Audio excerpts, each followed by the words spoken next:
وإذ قال إبراهيم رب اجعل هذا البلد آمنا ما شاء الله واجنبني وبني أن نعبد الأصنام سبحان الله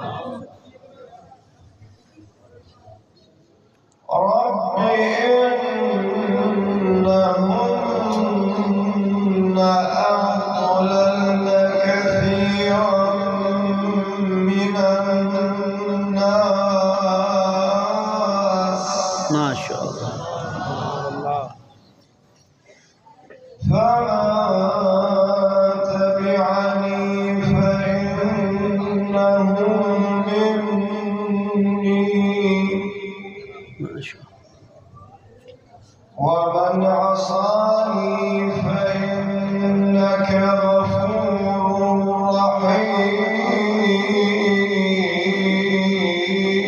رحيم يا الله ربنا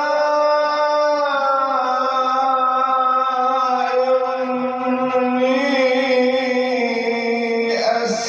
أسكنت من ذريتي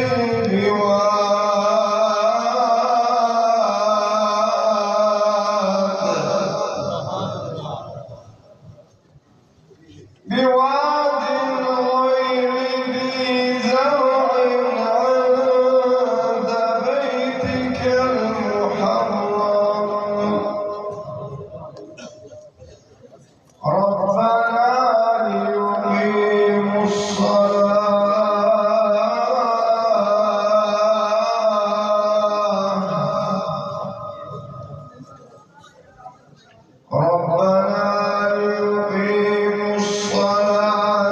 فاجعل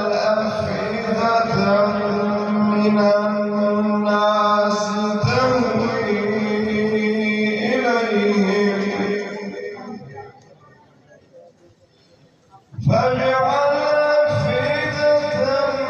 من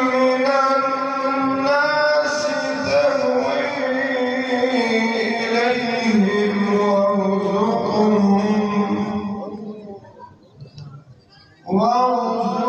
وارزقهم من الثمرات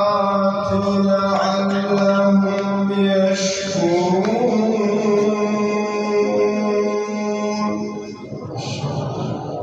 صدق